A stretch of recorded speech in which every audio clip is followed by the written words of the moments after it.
kita sudah berwik-wik, dan syaratnya apalagi Mbah untuk kita menjadi kaya?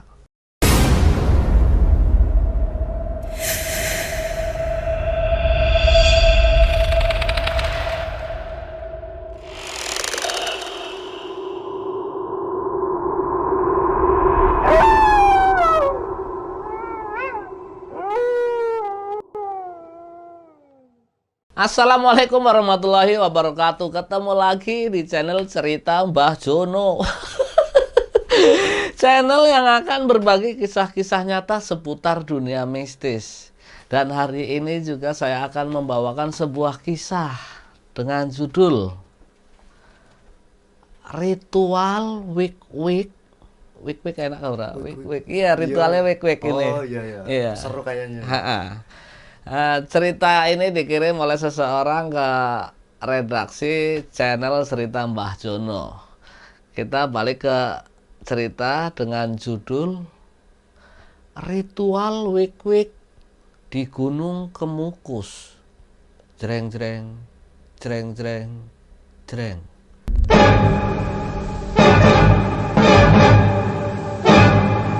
Dan nama tokoh yang saya samarkan ini sebut saja namanya Anto. Anto adalah perantau, dia itu sudah punya istri di daerah Pemalang. Tapi untuk mencukupi kehidupannya dia terpaksa merantau ke Jakarta jadi kuli bangunan. Dari proyek ke proyek dia selalu berpindah-pindah. Karena kuli proyek di Jakarta itu biasanya ikut pemborong, dan pemborongnya itu dari daerah mana. Nah waktu itu Anto ini kerja di daerah Jakarta, tepatnya di Grogol, Jawa Barat. Dia sesama kuli bangunan dari daerah lain bertemulah dengan namanya Wahid. Tiap hari kerja bareng jadi tukang batu. Layaknya kuli-kuli bangunan lain, biasanya kalau tiap malam minggu mereka gajian dan kiu-kiu. Kiu-kiu. Kaplean, bermain kartu lah, judi lah. Karena Anto ini demen banget judi, hampir setiap malam minggu ini dihabiskanlah duit bayaran dari mandornya itu untuk berjudi di bangunan yang sedang ia bangun. Bedeng lah, di bedengnya dengan kuli-kuli lain. Naasnya Anto ini kalau judi selalu kalah.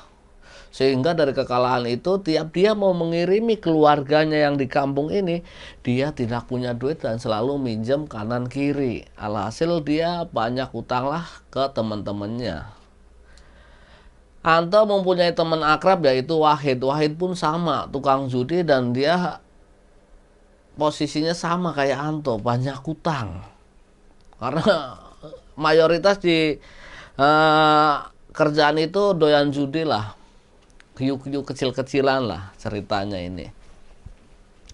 Suatu ketika Anto sama Wahid ketika sedang ngopi merenungi nasibnya, sampai kapan kita jadi kuli bangunan begini, utangnya banyak, itu ada capek-capek kerja tapi nggak punya duit.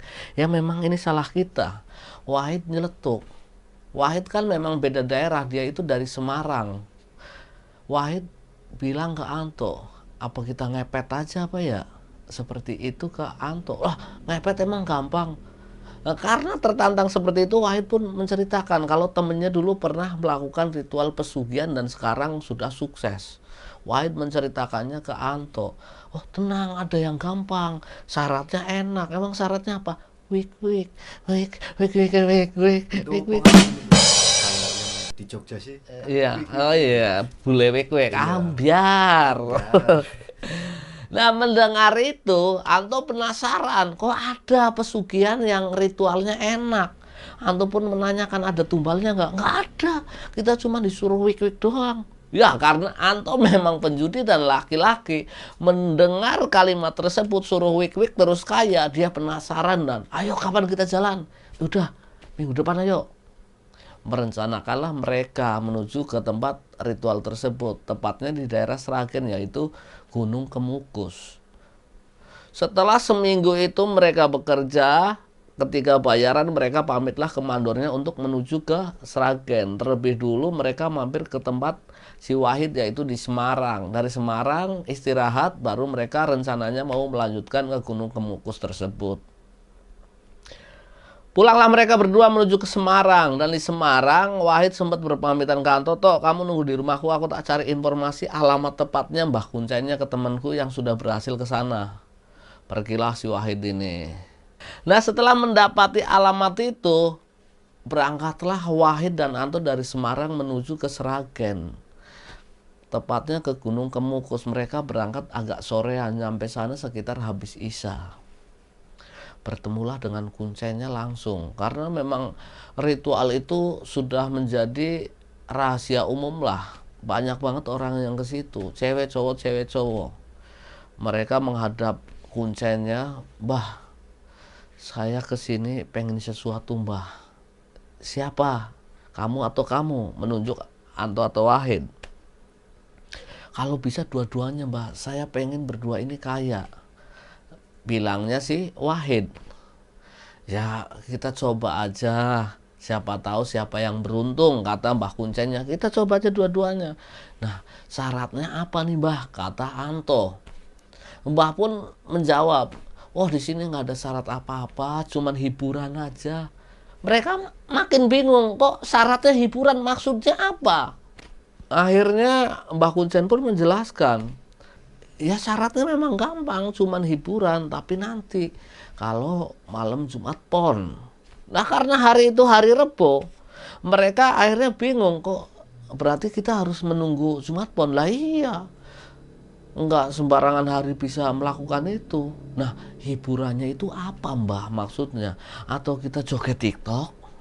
Kan hiburan. Oh iya, Iya. hiburan. Nyanyi karaoke, ya itu hiburan. Pokoknya yang hiburan-hiburan lah.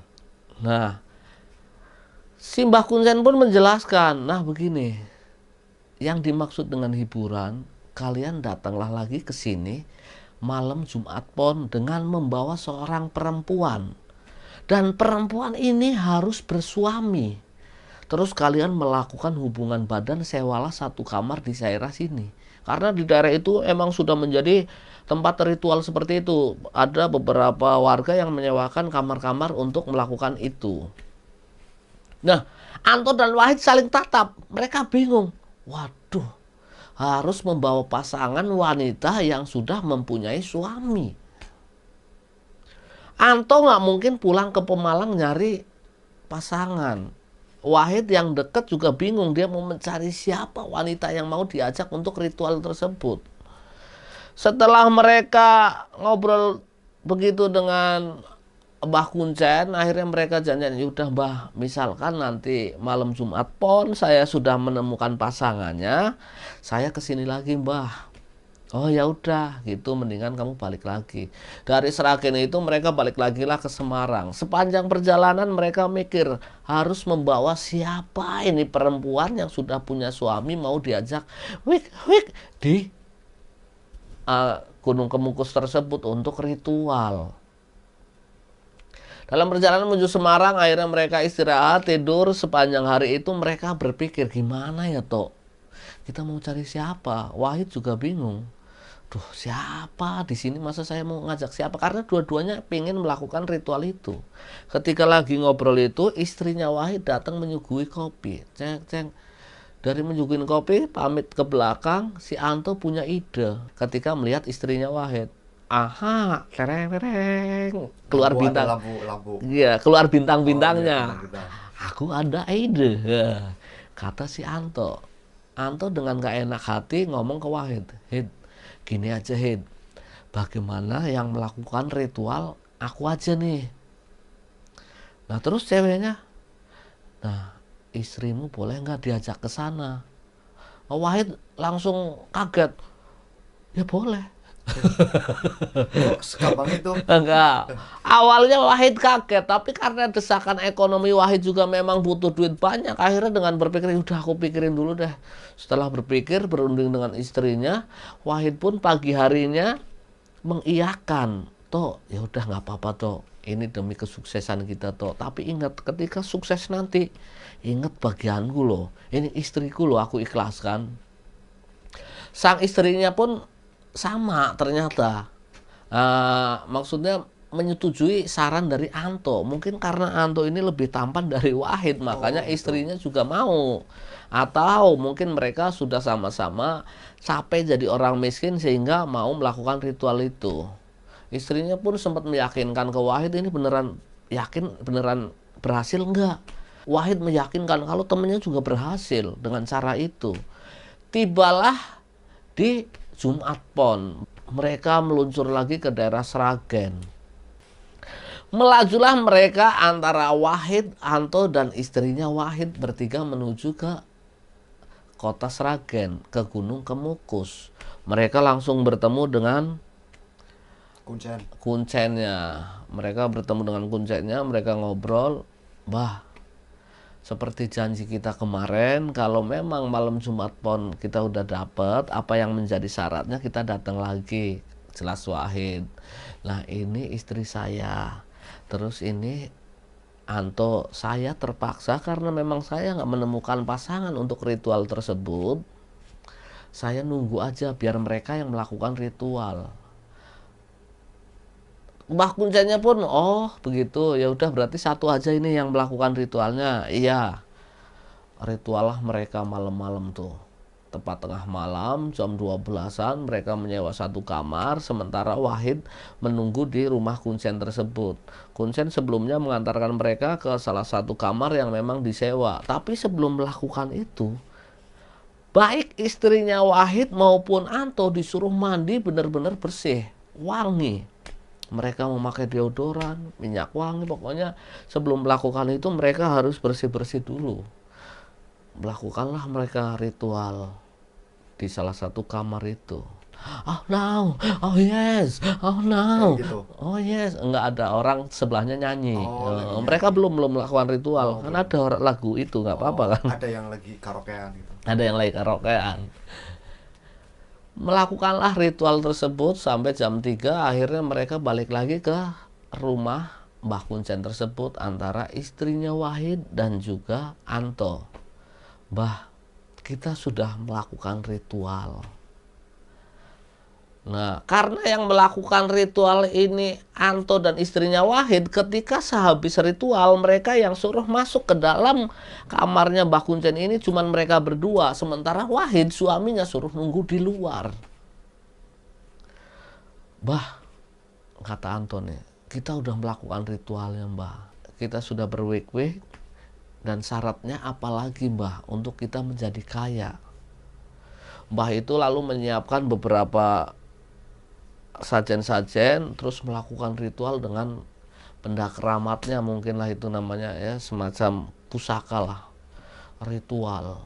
Dalam ritualnya itu seolah-olah Mbah Kuncen itu berinteraksi dengan makhluk gaib. Ketika sudah, terus makhluk gaib itu pergi menjelaskan kepada Anto, "Toh, barusan saya nyambat, saya ngundang siapa leluhur yang menjadi atau yang bisa mengabulkan keinginanmu untuk menjadi kaya." Terus apa katanya Mbah?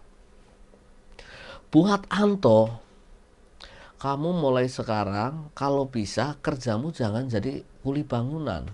Kan awalnya mereka cerita itu mereka adalah kuli bangunan. "Terus kerjaku apa, Mbah?" Kata Anto, "Kalau bisa kamu dagang. Dan selama kamu berdagang setiap hari, buanglah kamu beras 1 liter setiap hari." Kata Mbah Kuncen itu. Maksudnya dibuang disebar? Ya enggak, istilahnya kamu ya sodakolah 1 liter setiap hari, dikasih ke orang yang tidak mampu lah. Hari ini kasih ke siapa 1 liter, 1 liter itu. Dia usaha dagang.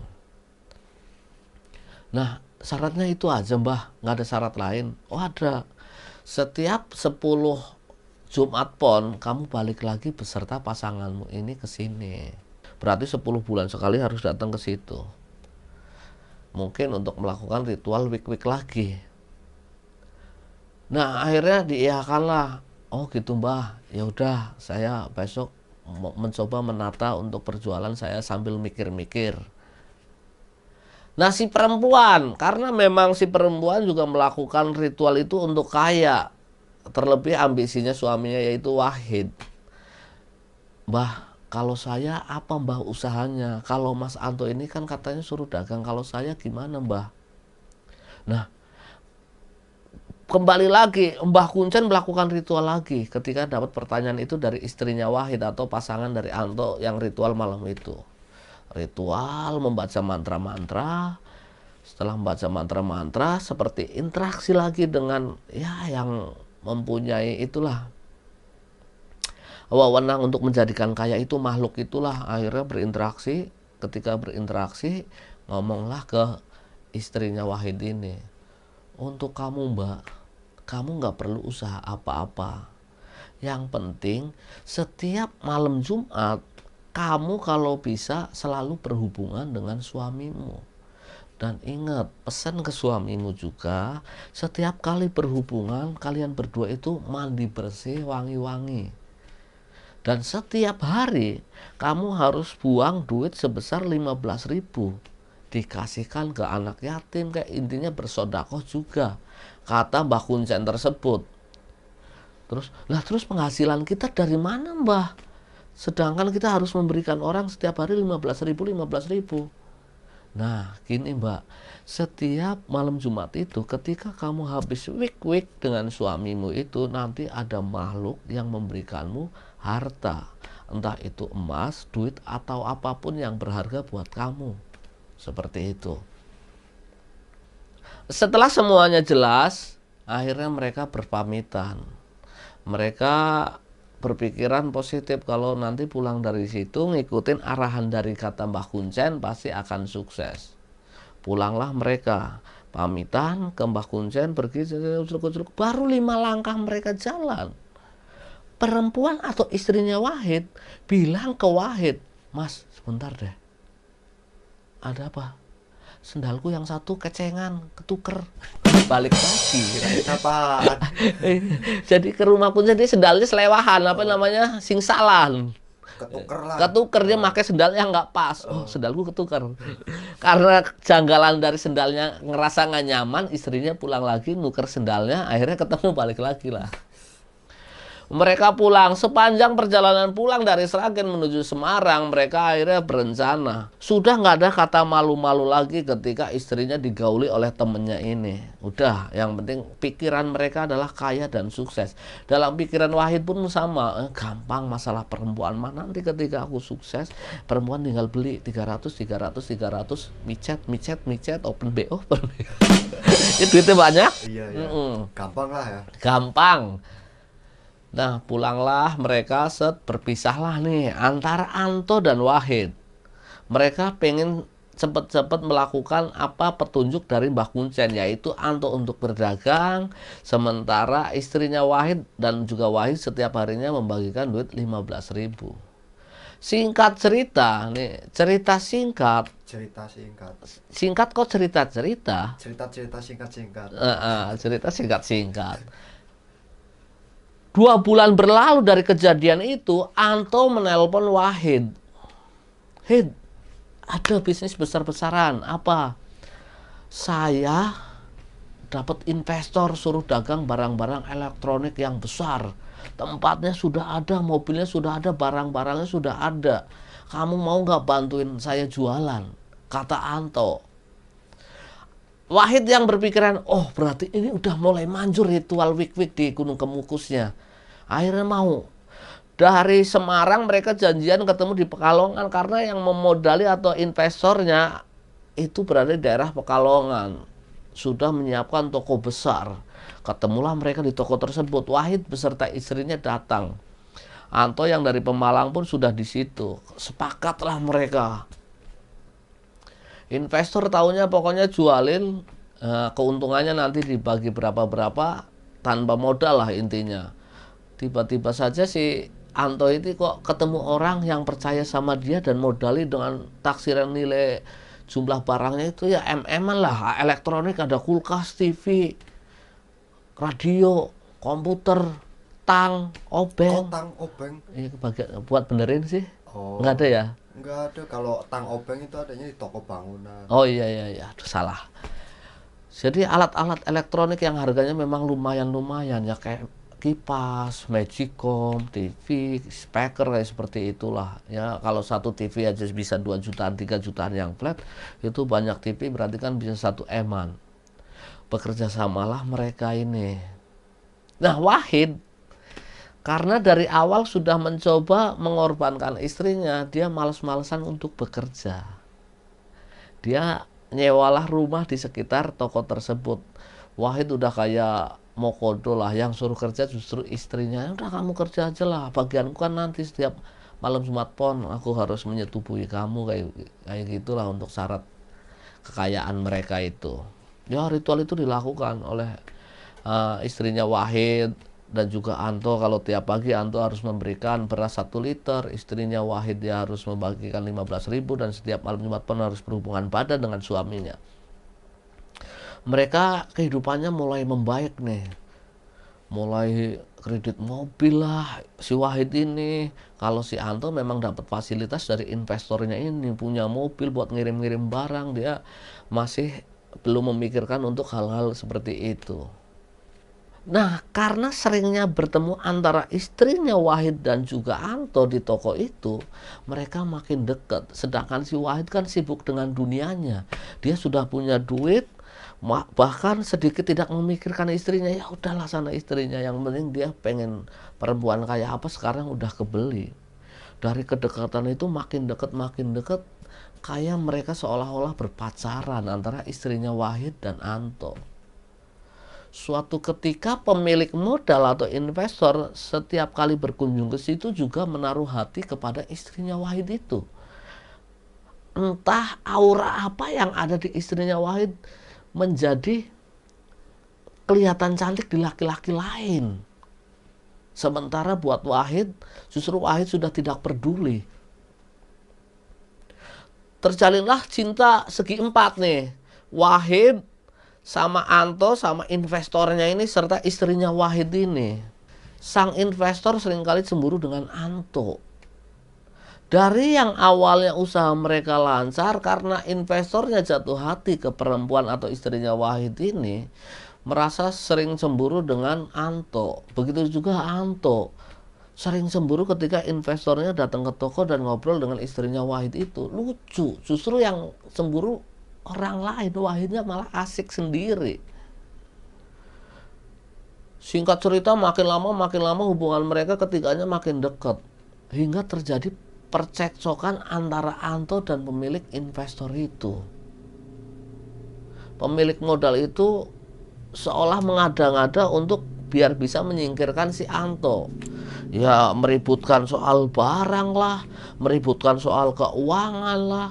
Pernah sekali sampai hampir adu tonjok, padahal intinya gara-garanya adalah saling cemburu dengan wanita itu atau istrinya Wahid. Ketika berdebat keras dan tonjok-tonjokan itulah datang si penengah, ada yang memisahkan. Nah, dari perdebatan itulah pemilik modal mau minta dikembalikan modalnya karena sudah nggak cocok lagi sama Anto. Dianggapnya Anto tidak beres mengurusi tokonya. Padahal alasannya lain, supaya Anto keluar dari situ dan dia bisa berduaan dengan istrinya Wahid itu. Anto pun nggak terima. Kalau toko itu dibesarkan, ya awalnya memang dari nol dia yang membangun dan sekarang pelanggannya sudah banyak karena kerja keras Anto. Tapi karena kembali lagi modalnya yang punya orang lain, dengan kesepakatan akhirnya dipulangkanlah semua modal yang dimodali oleh investor itu. Ya, rukonya dibayarin sama Anto, barang-barang yang sisa-sisa itu dibayarin oleh Anto, keuntungannya dibagi sehingga toko itu menjadi milik Anto sepenuhnya. Investor itu pun mengalah pergi, tinggal di situ yang ngurusin antara Anto dan istrinya Wahid. Tapi sekarang semenjak kepemilikannya berpindah tangan, pelan-pelan usahanya mulai bangkrut. Barang mulai nggak laku. TV yang belanjanya 2 juta dijualnya cuma 1.500.000 karena pengen saking lakunya, karena takut ketinggalan zaman. Lambat laun toko itu menjadi bangkrut. Si Anto kembali miskin lagi. Nah, perempuan itu sama pendapatannya karena memang dari toko tersebut juga jatuh miskin. Wahid yang dari kemarin-kemarin asik santai kembali puyeng lagi. Mereka berembuk bertiga. Ada apa ini? Kok kegagalan ini bisa kompak? Dengan waktu 2 tahun, hanya 2 tahun mereka menikmati kekayaan itu tiba-tiba miskin. Usut punya usut, ternyata mereka lalai. Mereka itu lupa kalau setiap 10 kali Jumat Pon mereka harus kembali lagi ke Mbah Kuncen atau ke Gunung Kemukus.